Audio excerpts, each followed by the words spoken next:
Okay. I hope you don't get dizzy. I turned you all. A little bit more. All right, Shabbat Shalom. So I want to, and it's unfortunate actually that we didn't read the Torah reading yet, because this comes right from the begin. The answer to these questions comes right from the beginning of the parasha. But one of the things that very noticeable about the Pesach Seder, and then you may say, well, Pesach coming already, right? I mean, no, but there's a motif of four, right? There's a lot of fours. There's the four sons, four cups, four questions, four horsemen. No, that's somewhere else, right? But right. So the question is, but four cups.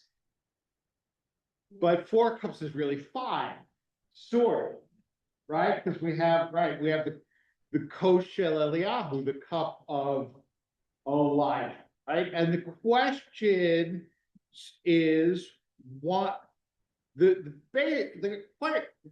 do we have four cups? And if we have four cups, then why the fifth? And why is that called the cup of Elijah, right? So that's the first, so that's what I want to look at a little bit. Okay, so the Talmud, and actually this is the Talmud Yerushalmi, not the Bavli that we're more familiar with, right? So the Yerushalmi asks this question, right? Why do we have four cups? Minayin la'arba'at kosod Rabbi Yochanan b'shem Rabbi Benaya keneged arba geulot. Okay, the Rabbi Yochanan in the name of Rabbi Benaya says we have four cups because there are four statements or four promises of delivery.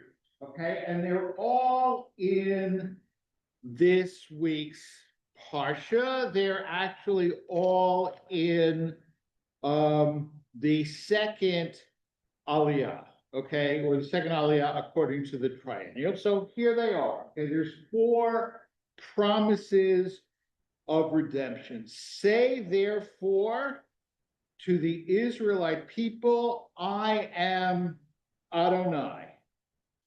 All right.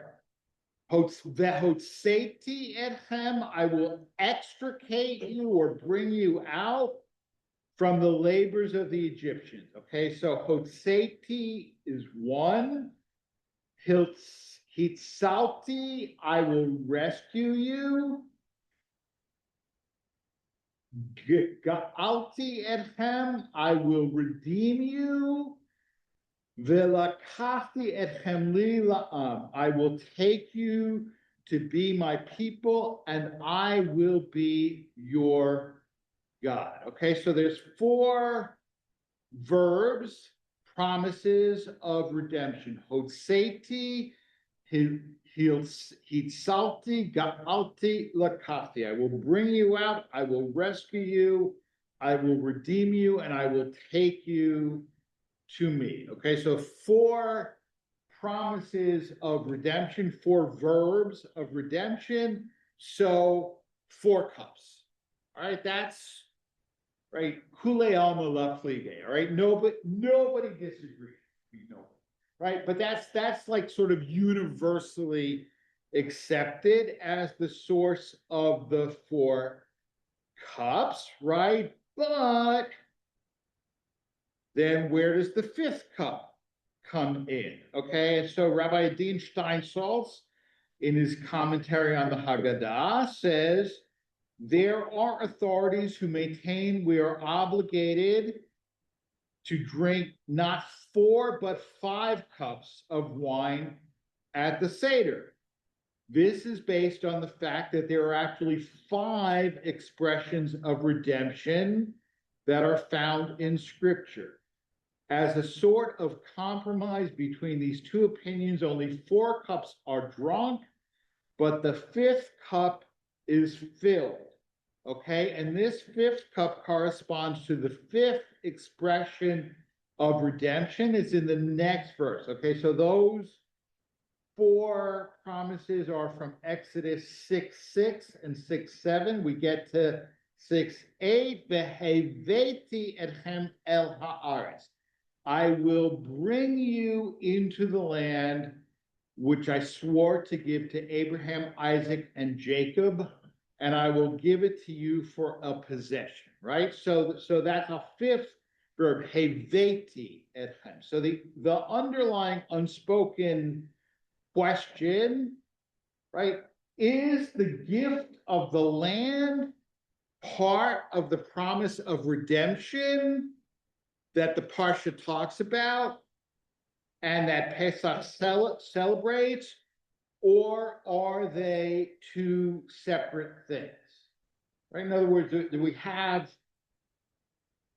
essentially a 1 5-part promise or a 4-part promise followed by a 1-part promise, right? You understand, right? You understand the question, right? We have the verbs, right? Hotseti, hitzalti, ga'alti, lakachti, right? And then heveti, I will bring you to the land, right? So that's the sort of philosophical dispute, right? If the promise of the land is part of like the overall package, then there should be 5 cups, right? But if the promise of the land is something separate, then only 4, right? So now I'm going to like really throw it out. What do you think? What do you think? Is the promise of the land part of the promise of redemption, or is it separate? Yeah, right. I think it's more as a reward, in a sense. I promise you redemption, and then you will get the land as part of that redemption. Okay, but when you say it's a reward for what? Obedience, faith. A reward for faith. Okay, so let me just see. I'm gonna press you because I'm not sure I 100% understand, right? Okay, so the redemption itself, the bringing out of Egypt, that's not earned, right? It's a gift of God, right? It's a gift of God. And the fact of the matter is that many of the Hebrews were reluctant, right? Don't make trouble. Don't make trouble, right? Just comply. Just comply, right? Don't make trouble.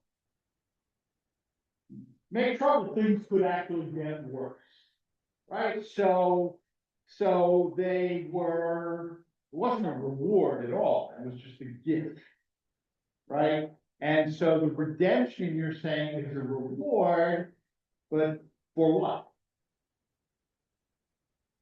So they blindly went out because they were told we're leaving, and they didn't question it.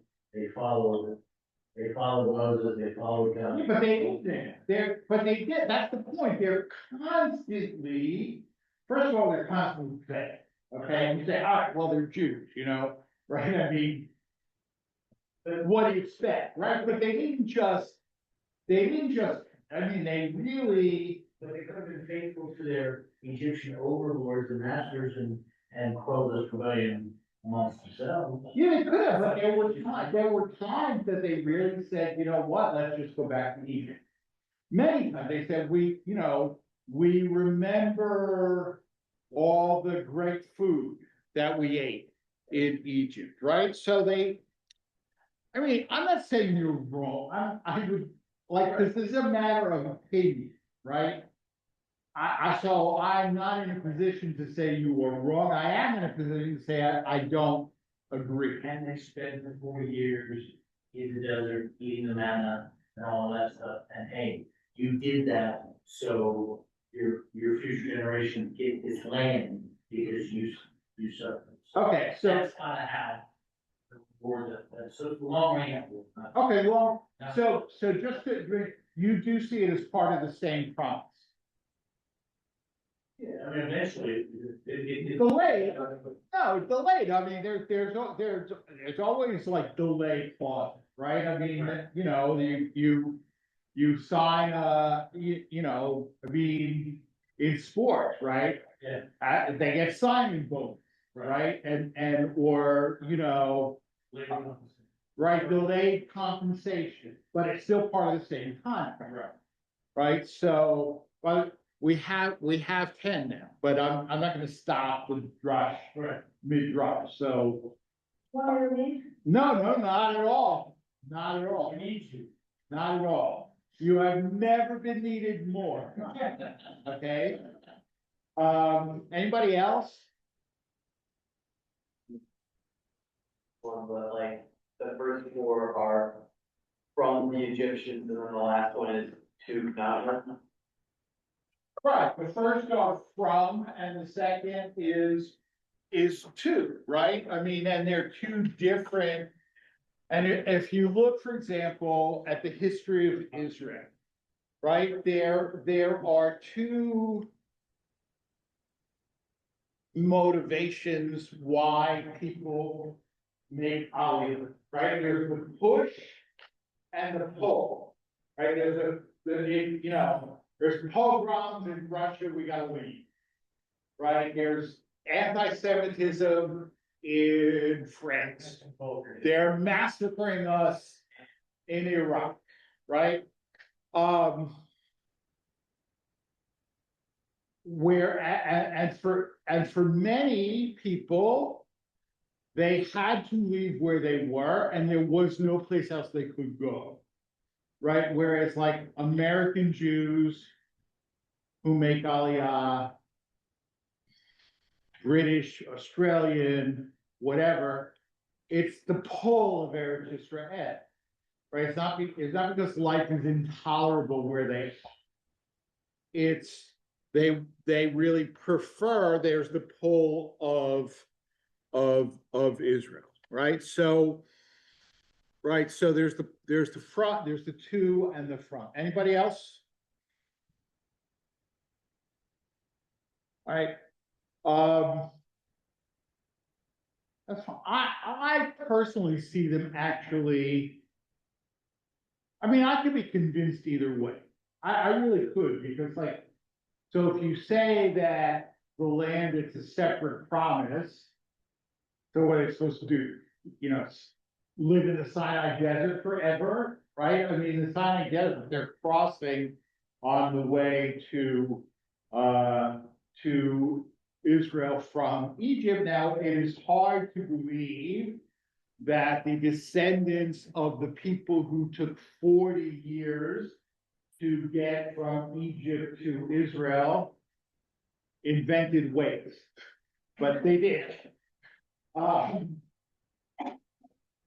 But of course, like, there was nobody to stop in that direction, right? I mean, not that they would have anyway, right? Because they were led by men, so. Right, no, Miriam had been right, if Miriam had been in charge, they would have stopped and asked for direction. Right. At every always, right, but this is really true, I mean, totally unrelated, other than that, sort of, but the invention of GPS technology has eliminated, I think, a source of tension between men and women, right?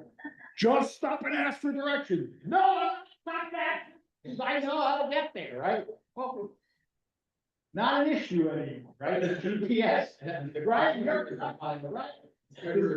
Right, the GPS is telling you, right? You don't have that source of attention anymore, right? And in one generation, nobody would even get, like, a rabbi can make that joke and like, they won't get it, right? I mean, I'm surprised that Jacob got it now, but I guess, whatever. Anyway, so we have a dispute that is not resolved, okay? And that's why it's called the cup of Elijah. Huh? Okay, so there's a phrase in the Talmud, a word, heiku. Heiku is Aramaic for let it stand. Okay, and what it means is if you have a discussion, an argument in the Talmud that is not resolved, it says heiku, let it stand. Right?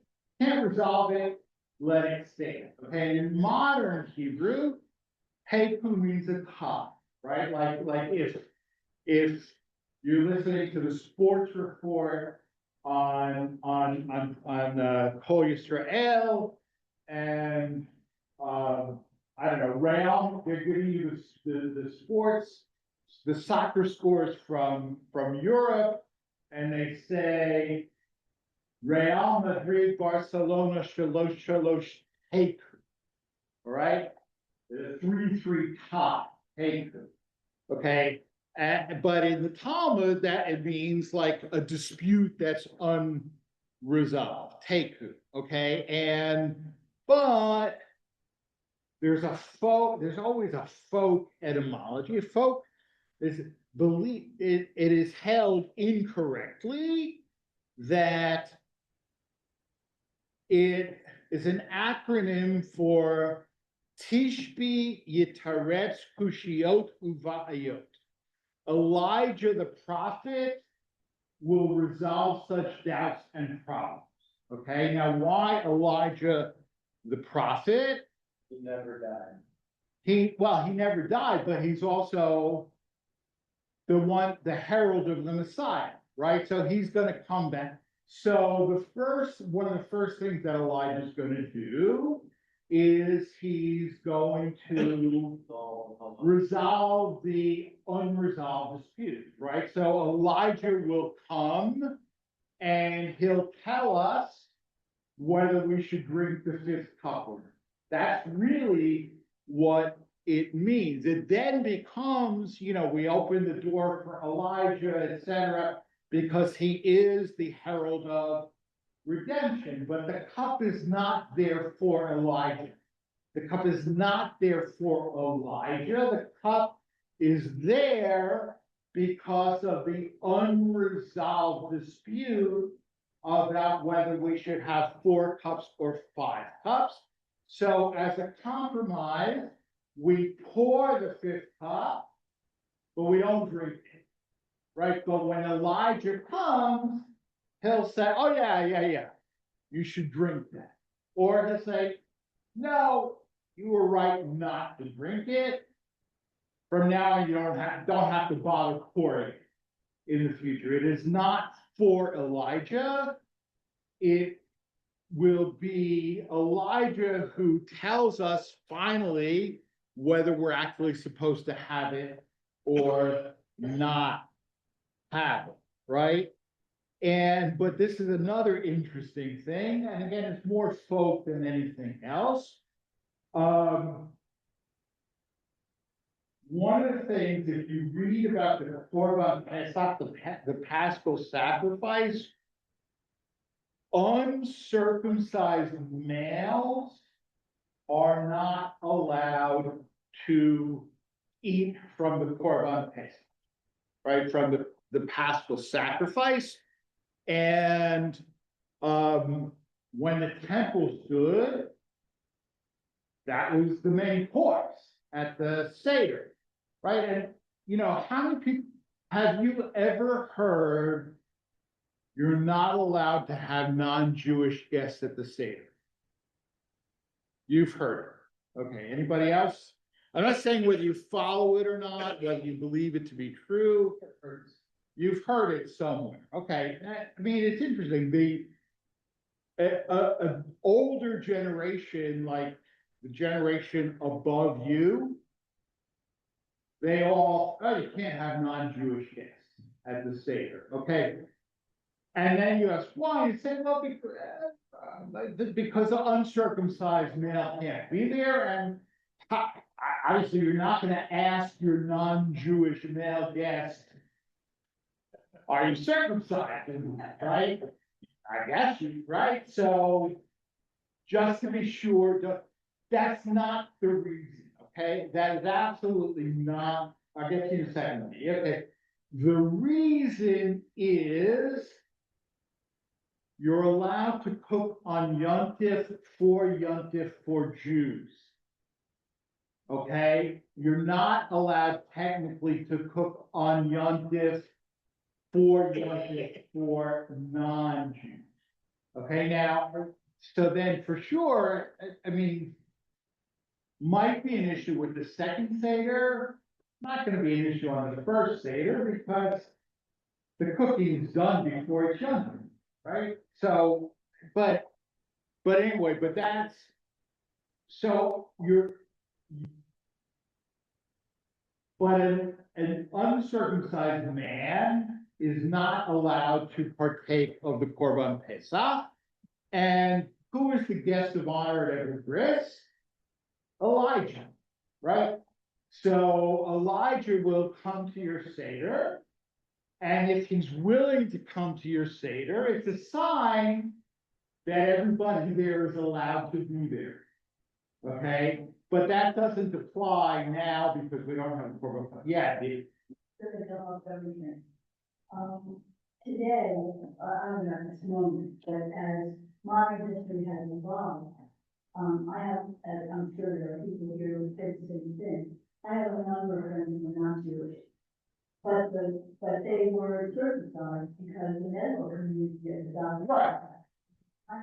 Right. So what does that do to what we're saying? Nothing actually, because as I said, I mean, well, are you serving the Paschal lamb at your Seder? No, so then there's no issue. Okay, there's no issue because it's only the Paschal lamb, okay? We even have. No, we don't, right, so there is no issue, yeah. Also, there's a difference between like being circumcised under Jewish tradition ritual and under medical. There are, but that, again, it's not relevant. I will also tell you, and this is where we'll wind up, because we're going long, and now we're gonna have our service.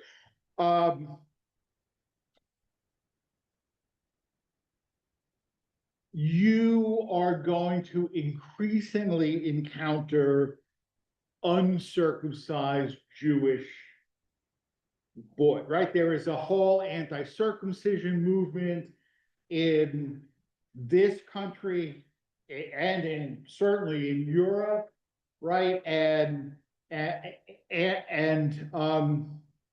you know, parents are choosing not to circumcise their boys, right? I mean, and then, you know, among the rabbis, the question is, should we do a baby naming for it? And I go back and forth because I don't want to create I mean, here's the issue. I don't want to create the impression that that is okay, that that is an acceptable choice. It is not an acceptable choice, but I also don't want to create the impression that because the kid is not circumcised, he's not Jewish. He's Jewish. He's an uncircumcised Jew, right? And so, you know, if you tell the family, well, go, I mean,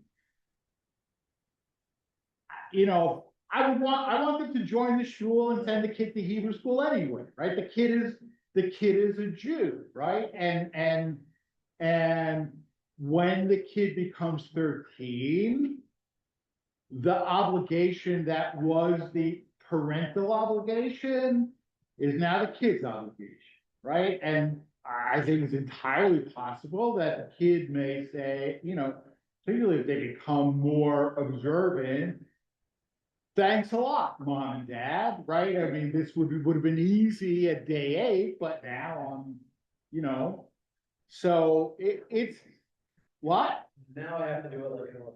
Right, not exactly. So that's an issue. And I mean, fortunately, I haven't been asked, so I haven't had to make that decision, but it would be a difficult decision.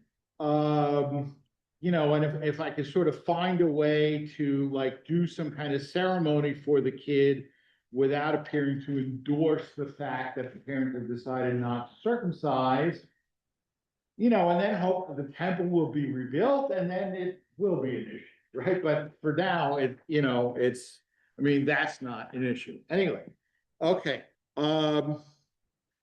Questions or comments, you guys on Zoom? All right, if not, I'll stop the recording. And we'll